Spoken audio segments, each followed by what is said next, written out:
Palavra da Verdade, com Hernandes Dias Lopes. Abra sua Bíblia comigo, por favor. No livro de Apocalipse, capítulo 1.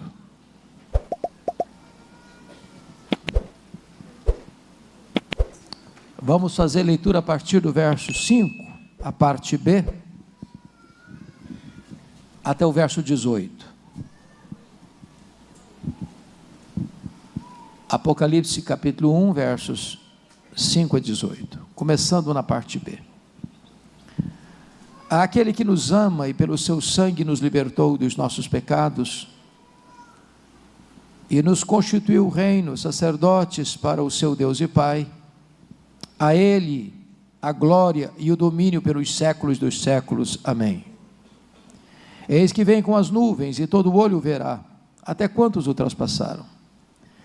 E todas as tribos da terra se lamentarão sobre ele, certamente. Amém. Eu sou o Alfa e o Ômega, diz o Senhor Deus, aquele que é, que era e que há de vir, o Todo-Poderoso. Eu, João, irmão vosso e companheiro na tribulação, no reino e na perseverança, em Jesus achei-me na ilha chamada Patmos por causa da palavra de Deus e do testemunho de Jesus. Achei-me em espírito no dia do Senhor, e ouvi por detrás de mim grande voz como de trombeta dizendo: o que vês escreve em livro e manda às 7 igrejas: Éfeso, Esmirna, Pérgamo, Tiatira, Sardes, Filadélfia e Laodiceia. Voltei-me para ver quem falava comigo, e voltado vi 7 candeeiros de ouro, e no meio dos candeeiros um semelhante a filho de homem, com vestes talares, e cingido à altura do peito, com a cinta de ouro. A sua cabeça e cabelos eram brancos como alva lã, como neve, os olhos como chama de fogo, os pés semelhante ao bronze polido, como que refinado numa fornalha, a voz como voz de muitas águas. Tinha na mão direita 7 estrelas, e da boca saía-lhe uma afiada espada de 2 gumes. O seu rosto brilhava como o sol na sua força. Quando o vi, caí a seus pés como morto. Porém ele pôs sobre mim a mão direita, dizendo: não temas, eu sou o primeiro e o último, e aquele que vive. Estive morto, mas eis que estou vivo pelos séculos dos séculos, e tenho as chaves da morte e do inferno. Amém. Meus amados, quando o apóstolo João escreveu estas palavras, já no final do 1º século, a igreja primitiva estava vivendo os seus dias mais difíceis, mais sombrios, mais dolorosos. Aliás, o 1º século foi marcado por muito sofrimento, e os cristãos foram presos, açoitados, torturados, queimados vivos, crucificados, jogados às feras.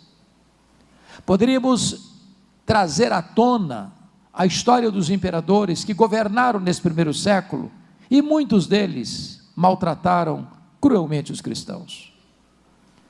Poderíamos começar com César Augusto, que governou do ano 27 a.C. ao ano 14 depois de Cristo, período em que Jesus nasceu em Belém da Judéia. César Augusto foi sucedido por Tibério César, que governou do ano 14 ao ano 37 da era cristã, o imperador que governava o mundo quando Jesus morreu, ressuscitou e retornou ao céu. Tibério César foi sucedido por um dos homens mais cruéis da história, Calígula, que governou de 37 a 41 da era cristã. Calígula foi sucedido por Cláudio, que governou de 41 a 54, período em que houve uma grande fome no mundo e os judeus foram expulsos de Roma, o que oportunizou o apóstolo Paulo a fazer uma grande coleta nas igrejas gentílicas para remetê-las aos pobres da Judéia. Cláudio foi sucedido por Nero, o mais perverso imperador, o homem que incendiou Roma, o homem que crucificou os crentes, o homem que sentenciou a pena de morte o apóstolo Paulo e o apóstolo Pedro. Nero governou de 54 a 68. Sucedeu Nero, Vespasiano, que governa de 69 a 79, período em que Jerusalém foi cercada, tomada, destruída e o templo arrasado, e os judeus dispersos pelo mundo na mais longa diáspora de todos os tempos, desde o ano 70 a 14 de maio de 1948. No governo também de Vespasiano, exatamente no mesmo ano que Jerusalém foi tomada, no ano 70, foi inaugurado em Roma o Anfiteatro da Morte, o Coliseu Romano, onde numa festa de inauguração de 100 dias, mais de 10 mil cristãos foram mortos com requinte de crueldade. Vespasiano foi sucedido por Tito Flávio, que governa de 79 a 81, o mesmo homem que destruiu Jerusalém, agora domina o Império Romano. Tito Flávio foi sucedido por Domiciano, que governa de 81 a 96, sendo este o primeiro imperador da história a arrogar para si o título de Senhor e Deus. Foi este imperador que deportou o apóstolo João, então pastor em Éfeso, capital da Ásia Menor, para uma colônia penal, para a ilha vulcânica do Mar Egeu, para a ilha de Patmos. É digno de destaque que, a essas alturas, quando João escreve essas palavras, todos os outros apóstolos já estavam mortos, e mortos pelo viés do martírio. A intenção de Domiciano, certamente, era calar a voz do último apóstolo de Jesus, e jogar uma pá de cal na igreja tão sofrida. Mas é importante destacar, que quando os poderosos deste mundo pensam que eles estão no controle, eles estão errados. Porque quando todas as portas se fecharam para João, na terra, Deus abriu uma porta no céu, e disse: sobe para aqui, e eu te mostrarei não as coisas que talvez aconteçam, eu te mostrarei não as coisas que podem acontecer, eu te mostrarei as coisas que devem acontecer. Quem tem o controle da história é o Senhor Deus Todo-Poderoso. Ali não era o fim. A ilha vulcânica do Mar Egeu era o começo de uma grande revelação de Deus, onde ele mostraria que a vitória é de Cristo e da sua igreja. Era um dia de domingo, era o dia do Senhor, quando João escuta atrás dele uma voz como de trombeta, dizendo: o que vês, escreve em livro e manda às 7 igrejas, Éfeso, Esmirna, Pérgamo, Tiatira, Sardes, Filadélfia e Laodiceia. Quando ele se volta para ver quem falava com ele, ele não vê quem falava com ele a princípio, ele vê as 7 igrejas, e no meio das igrejas, um semelhante a filho de homem. Quem é este que estava no meio das igrejas?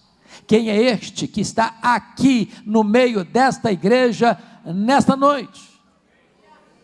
Esse é tudo em todos, tudo na história, tudo na eternidade, tudo na terra, tudo no céu, tudo na igreja, tudo no mundo, tudo no Antigo Testamento, tudo no Novo Testamento.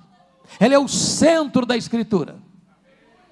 Ele é a semente da mulher, ele é o descendente de Abraão, ele é o cordeiro da Páscoa, ele é a coluna de nuvem, ele é a coluna de fogo, ele é o maná que caiu do céu, ele é a água que brotava da rocha, ele é simbolizado pelo tabernáculo, ele é simbolizado pela arca da aliança, ele é simbolizado pelo templo, ele é simbolizado pelas festas, ele é simbolizado pelos sacrifícios, tudo apontava para ele. Ele é o cordeiro de Deus que tira o pecado do mundo, ele é o verbo que se fez carne, ele é aquele que andou por toda parte fazendo bem e libertando os oprimidos do diabo, ele é o pão da vida, a luz do mundo, a porta das ovelhas, o bom pastor, a ressurreição e a vida, o caminho, a verdade e a vida, a videira verdadeira. Ele é o alfa, ele é o ômega, ele é o princípio, ele é o fim, ele é o Senhor dos senhores, ele é o Rei dos reis. Este é Jesus a quem adoramos nesta noite. Eu quero destacar nesta noite 3 verdades. A primeira delas, nós vamos ver a grandeza incomparável da pessoa de Jesus. Em segundo lugar, nós vamos ver a grandeza incomparável da obra de Jesus. E em terceiro e último lugar, nós veremos as implicações dessas 2 verdades anteriores quem é Jesus e o que ele fez. Então notem comigo a primeira coisa a destacar, está no verso 13. Está escrito: no meio dos candeeiros, um semelhante a filho de homem. Preste atenção que ele está no meio dos candeeiros, que retratam as 7 igrejas. Ele está ao mesmo tempo em Éfeso, ao mesmo tempo em Esmirna, ao mesmo tempo em Pérgamo, ao mesmo tempo em Tiatira, ao mesmo tempo em Sardes, ao mesmo tempo em Filadélfia, ao mesmo tempo em Laodiceia, ao mesmo tempo na igreja presbiteriana em Filadélfia de Sorocaba. Ele está aqui nesta noite. Ele é onipresente. Preciso concordar com o primeiro-ministro da Holanda, Abraham Kuyper, quando disse que neste universo de mais de 93 bilhões de anos-luz de diâmetro, não há um centímetro sequer onde Jesus não possa dizer: eu estou aqui, eu criei isso aqui, eu sou dono disso aqui. Ele está aqui nesta noite. Ele é onipresente. A segunda verdade está aí no versículo 14. A sua cabeça e cabelos eram brancos como a alva lã, como neve. O que isso significa? Significa que ele é eterno. Ele preexiste ao tempo, ele preexiste ao princípio, ele preexiste à criação, ele está fora do tempo, ele está além do tempo, ele está dentro do tempo, ele é transcendente, ele é imanente, ele é imanente. Ele não foi criado porque é o Criador, ele não passou a existir porque é o Pai da eternidade. Na verdade, a Bíblia diz: de eternidade a eternidade, tu és Deus. Ele é eterno.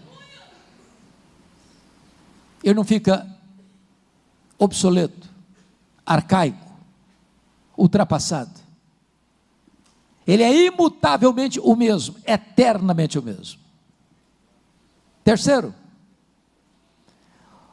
o verso 14 ainda diz: os olhos como chama de fogo. E o que significa isso, os olhos como chama de fogo?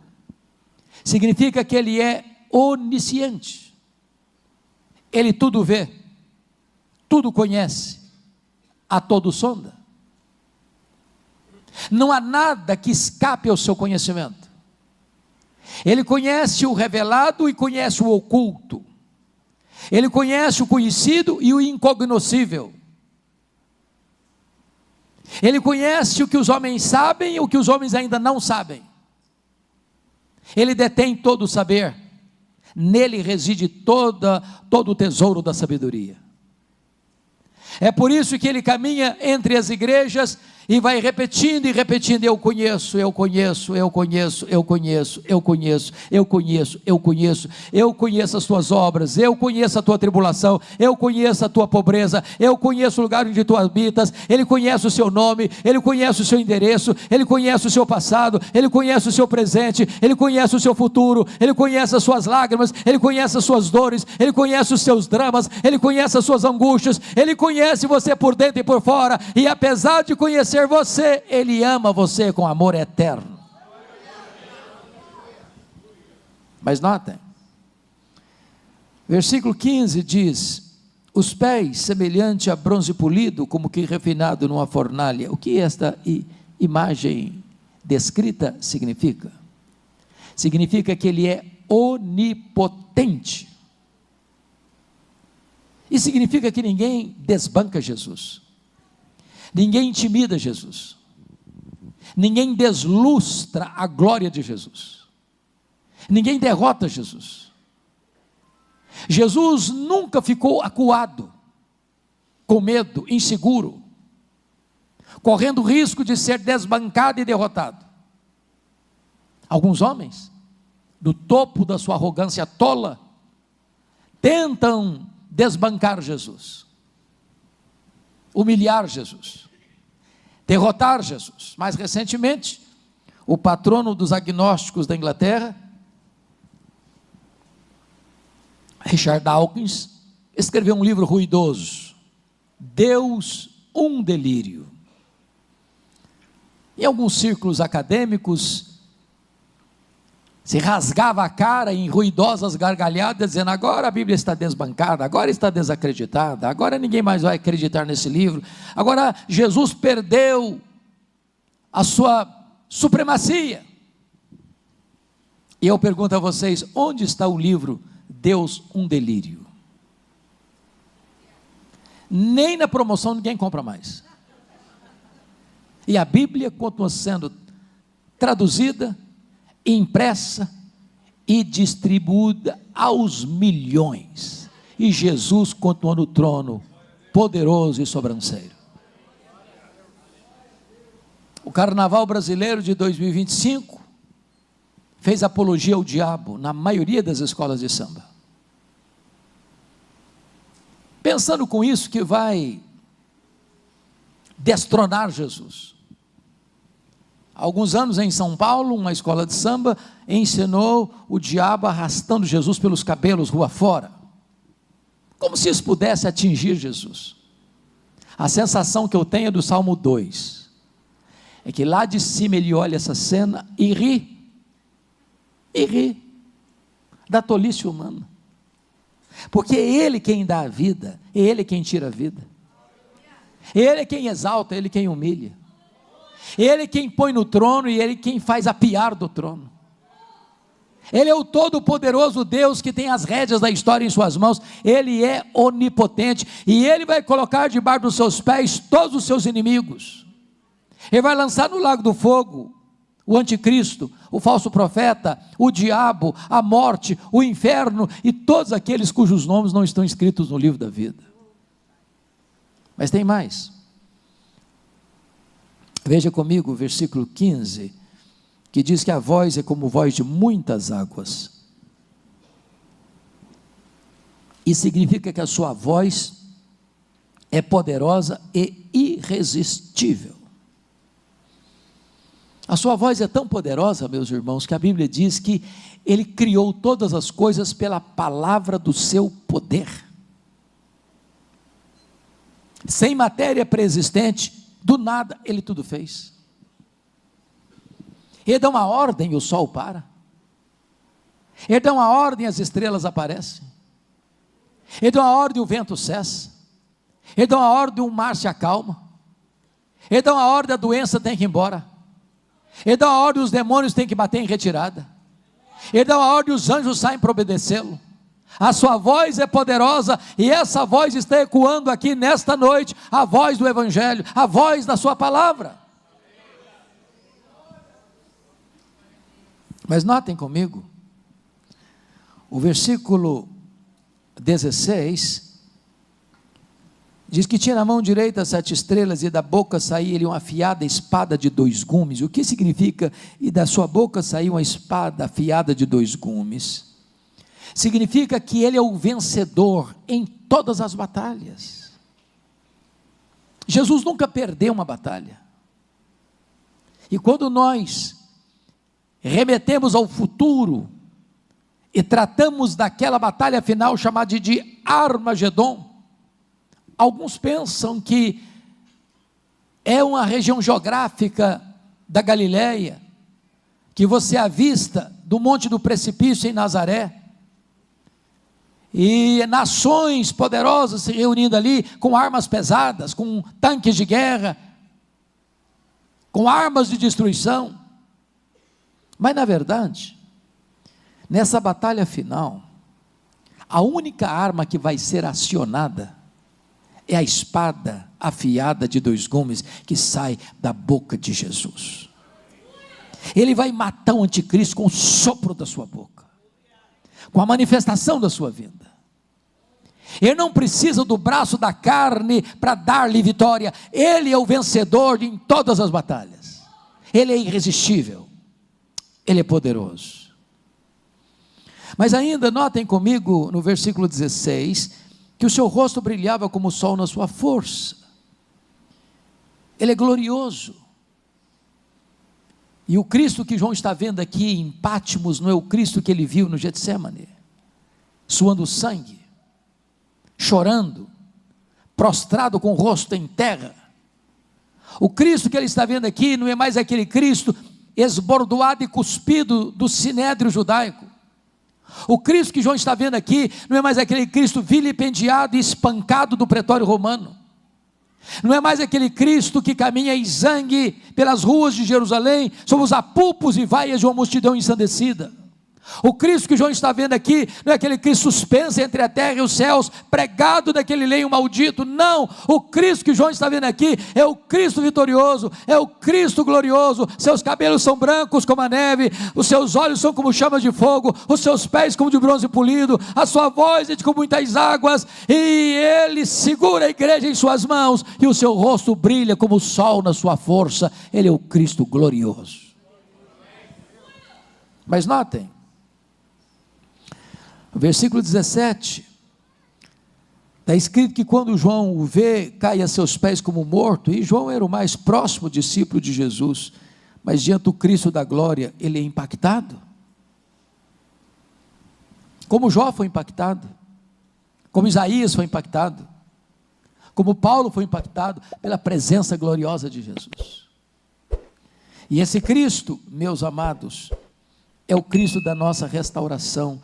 Porque o verso 18, quando João está caído aos seus pés, ele põe a mão direita sobre ele e diz assim: ô João, fica com medo não, porque eu sou o primeiro e eu sou o último. Eu estive lá no começo, eu vou estar lá no fim, e eu estou no processo. Fica com medo não, João, porque eu estive morto, mas estou vivo pelos séculos dos séculos. Nós não adoramos o Cristo que esteve vivo e está morto, nós adoramos o Cristo que esteve morto e está vivo pelos séculos dos séculos. Não tenha medo não, João, porque eu tenho as chaves da morte e do inferno. Quem tem a chave tem o poder, quem tem a chave tem a autoridade, quem tem a chave tem o controle. O Cristo que adoramos manda no céu, manda na terra, manda no inferno. Ele tem todo o poder, ele tem toda a autoridade nos céus e na terra. É o Cristo poderoso, é o Cristo glorioso a quem adoramos nesta noite.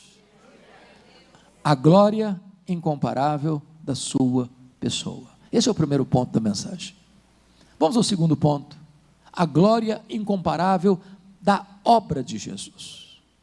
Remeto vocês ao verso 5, parte B. E a primeira coisa a destacar está aí: aquele que nos ama. A primeira coisa é: Jesus ama você. Não, essa não é uma frase comum, não vou repetir. Jesus ama você. Eu não conheço remédio mais eficaz para curar autoestima achatada e complexo de inferioridade do que esta é verdade: Jesus ama você. Os puritanos da Inglaterra diziam: achas pouco seres amado por Deus? Agora preste atenção.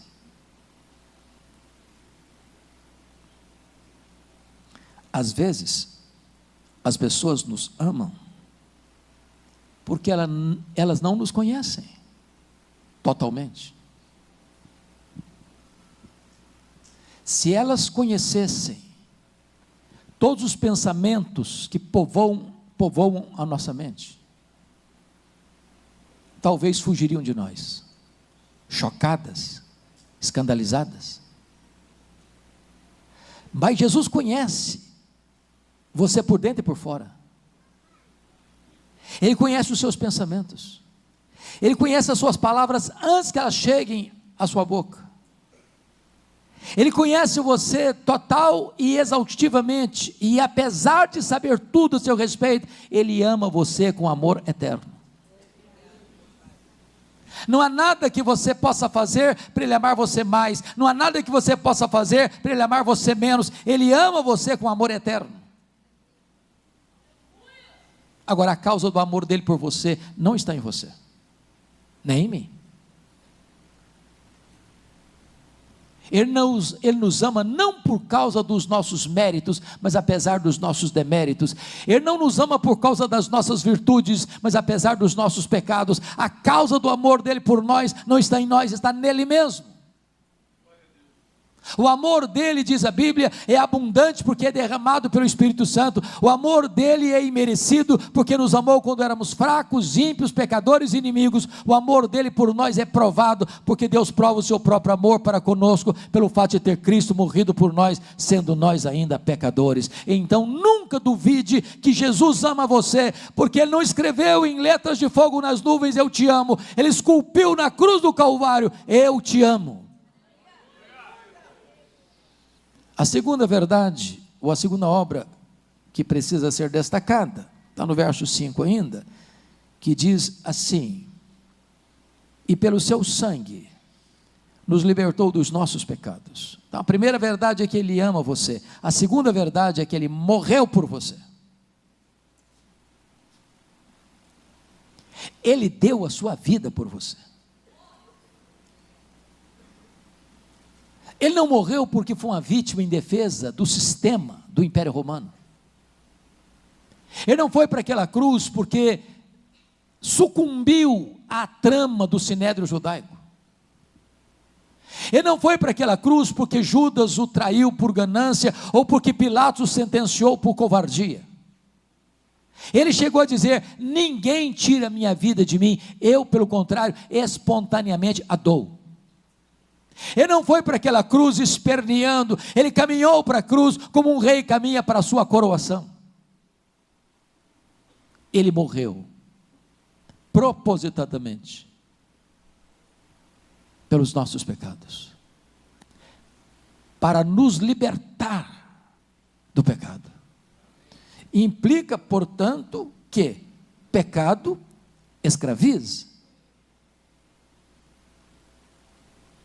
A Bíblia diz que quem pratica o pecado é escravo do pecado. E essas algemas não podem ser quebradas por nenhum rito sagrado, por nenhuma religião. Você não consegue libertar a você mesmo dos seus pecados.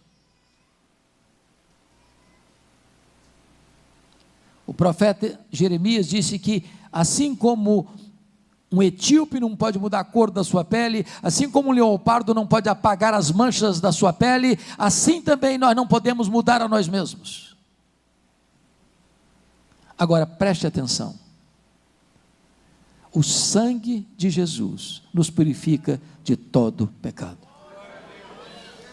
Não tem nenhum divã de um psicanalista, por mais perito que ele seja,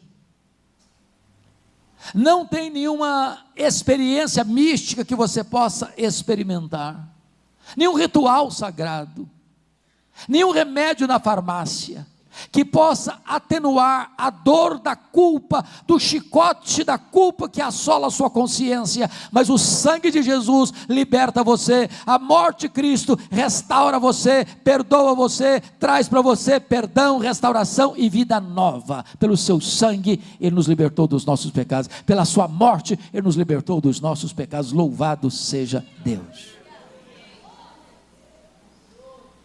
A terceira obra que Ele realizou por nós está no versículo 6, confira comigo. E nos constituiu reino, sacerdotes para o seu Deus e Pai.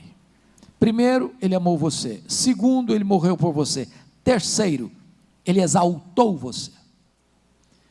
Entendamos isso, porque lá no Antigo Testamento, um sacerdote não podia ser rei, e um rei não podia ser sacerdote.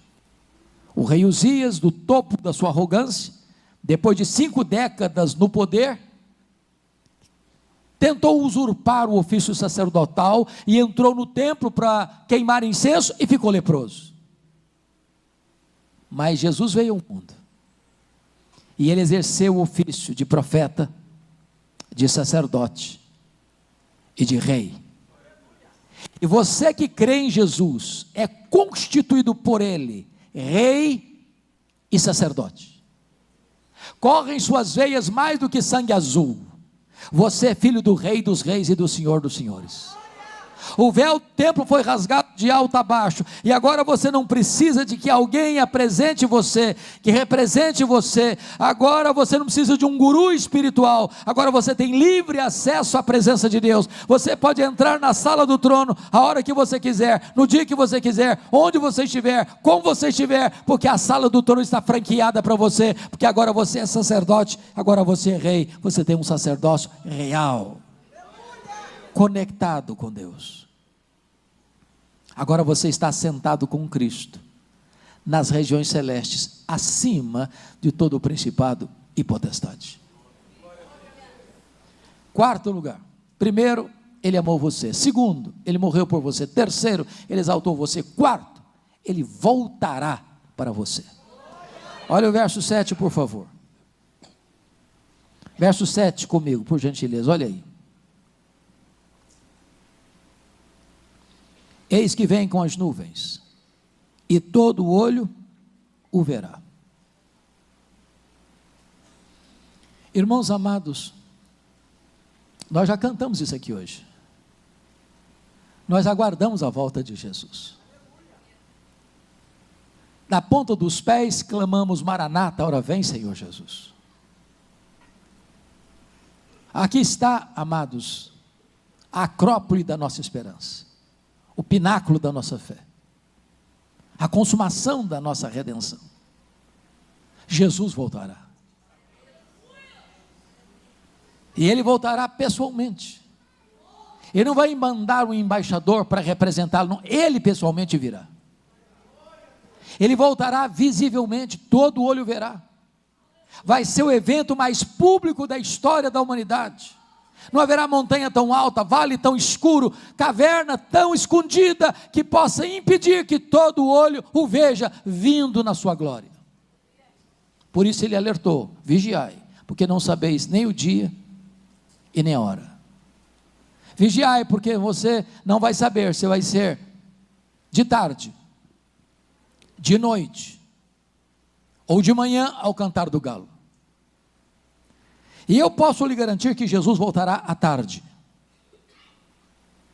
Ele voltará à noite, Ele voltará de manhã. Jesus está falando certamente de fusos horários, porque se Ele voltar de manhã no Brasil, Ele volta de noite no Japão. Se Ele voltar de manhã no Brasil, Ele volta de tarde na Europa. Então Jesus vem de manhã, Jesus vem de tarde, Jesus vem de noite. Eu não sei que dia, eu não sei que hora, mas Ele prometeu que vai voltar, e todo olho verá. Ele voltará audivelmente, porque a Bíblia diz: ouvida a voz do arcanjo e ressoada a trombeta de Deus, Ele descerá dos céus. Se vai ser o evento mais público da história, há de ser também o evento mais sonoro da história. Ele voltará ainda repentinamente, porque vai ser como um relâmpago que risca os céus do oriente ao ocidente, vai ser como abrir e fechar de olhos. Portanto, prepare-se, porque naquele dia não vai ter mais chance de se preparar. Ou você tem azeite na sua lamparina, ou você não entrará na sala das bodas do Cordeiro. Ainda Ele voltará inesperadamente. Vai ser como ladrão que não manda um WhatsApp dizendo para você: prepara um pão de queijo, porque eu estou chegando tal dia, tal hora na sua casa. Ele chega inesperadamente. Na linguagem do apóstolo, do Senhor Jesus Cristo, no sermão profético, vai ser como nos dias de Noé, onde as pessoas compravam, vendiam, casavam e davam-se em casamento, até que chegou o dilúvio, e era tarde demais. E eu pergunto a vocês: que mal há em comprar e vender? Que pecado existe em casar-se e em dar-se em casamento? O que Jesus quis enfatizar? O que Ele quis enfatizar é que o mundo vai estar, a roda do mundo vai estar girando, o comércio vai estar aberto, as indústrias vão estar funcionando, os aviões vão estar decolando, os carros vão estar saindo da garagem, as crianças estão indo para a escola, os homens e mulheres estão indo para o trabalho, as pessoas estão marcando o casamento, as pessoas estão construindo a vida, o mundo vai estar acontecendo, e é nessa azáfama, é nesse movimento que Ele vem, inesperadamente. Prepare-se, portanto, para encontrares com o Senhor teu Deus. Mas Jesus voltará, meus amados, finalmente, de forma gloriosa e vitoriosa. E diz a Bíblia que ele vem, se assenta no trono, julga as nações, coloca todos os seus inimigos debaixo dos seus pés e entra para as bodas do Cordeiro com a sua igreja, enxugando os nossos olhos toda lágrima, fazendo cessar para sempre a dor, o sofrimento, o luto, e nós estaremos com ele, contemplando a face dele, servindo a ele e reinando com ele para sempre e sempre e sempre. Esta é a gloriosa obra de Jesus. O último ponto da nossa mensagem, o terceiro ponto, são as implicações dessas verdades anteriores. Primeira implicação: então você não precisa ter medo da vida, pois ele diz: eis que eu estou vivo pelos séculos dos séculos. Tem muita gente hoje ainda, meus irmãos, com medo da vida, não suporta a vida. Tem muita gente entupindo as veias de drogas porque não aguenta a vida. Tem muitas pessoas se embriagando nas esquinas porque não aguenta o peso da vida. Tem muita gente flertando com a morte, saltando nos braços do suicídio porque não aguentam a vida. Mas no dia que Jesus entra na sua história e entra na sua vida, a vida passa a ter sabor, porque viver é um privilégio. Você pode afirmar: este é o dia que o Senhor fez, alegremo-nos e regozijemo-nos nele. Você precisa amar a vida, sentir o sabor da vida, porque ele veio para trazer vida, e vida em abundância, e ele tem para você a própria vida eterna. Você precisa ter medo da vida. Segundo lugar, segunda implicação: então você não precisa ter medo da morte. Foi ele quem disse: eis que eu estive morto, mas estou vivo pelos séculos dos séculos. Se a morte é o rei dos terrores, Jesus é o rei dos reis. Ele venceu a morte, ele matou a morte, ele arrancou o aguilhão da morte, ele ressurgiu inaugurando a imortalidade, e ele é a ressurreição e a vida, e quem crer nele nunca mais morrerá eternamente. Terceira implicação: então você não precisa ter medo do desconhecido. Me permita explicar esse ponto. Uma pergunta diagnóstica: quem no auditório aqui hoje tem certeza da sua salvação em Cristo Jesus? Levante a mão. Bendito seja Deus. Então você tem certeza do céu, que a sua pátria é o céu, e você tem garantia disso, e graças a Deus que pode ter mesmo. E não obstante isso, você e eu não sabemos o que vai nos acontecer do ponto de vista humano daqui a 5 minutos. Pastor Júnior não tem garantia de que no próximo culto público desta igreja, todas as pessoas que estão nesse auditório estarão vivas. Nós não enxergamos no escuro, nós não enxergamos na curva.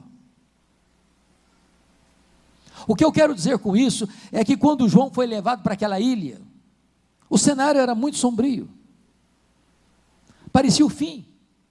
Ele já estava velho, seus pares já tinham morrido, todos martirizados, os crentes estavam sendo queimados vivos, jogados às feras, crucificados, a terra estava bêbada de sangue dos mártires cristãos.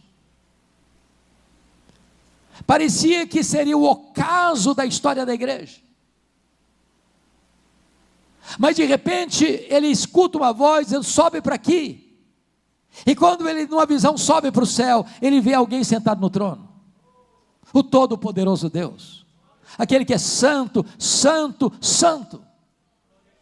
E ele vê um livro escrito por dentro e por fora, na mão daquele que está sentado no trono, e uma pergunta é feita: quem é digno de abrir o livro e desatar os selos? E essa pesquisa é feita no céu, na terra e debaixo da terra, e ninguém foi encontrado digno de abrir o livro, nem mesmo olhar para ele. E João chorava muito, até que escuta uma voz de um ancião: chores, eis que o leão da tribo de Judá, a raiz de Davi, venceu para abrir o livro e desatar os selos.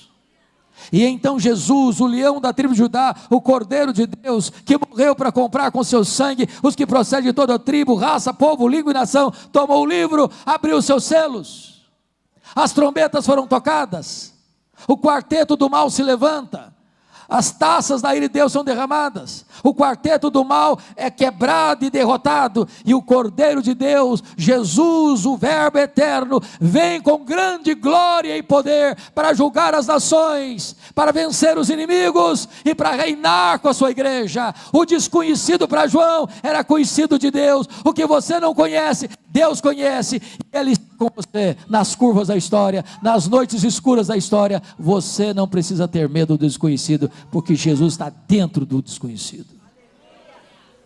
Finalmente, você não precisa ter medo da eternidade, porque Ele diz: eis que eu estou vivo pelos séculos dos séculos. Quando os milênios rolarem nas dobras do futuro, Ele, Jesus, estará lá conosco. Será o nosso prazer, o nosso deleite, a nossa recompensa. Nós o veremos, nós o serviremos, e nós reinaremos com Ele para sempre e sempre. Nós moraremos nele e Ele habitará em nós. Não haverá mais choro, nem pranto, nem dor, porque as primeiras coisas já terão passadas, e nós viveremos para sempre, para nos deleitarmos nele e glorificarmos a Ele como o Rei dos Reis, como o Senhor dos Senhores. Que verdades preciosas! Quem Ele é, o que Ele fez, e o que podemos desfrutar nele, por causa da obra dele, em nosso favor. Que Deus nos abençoe. Amém.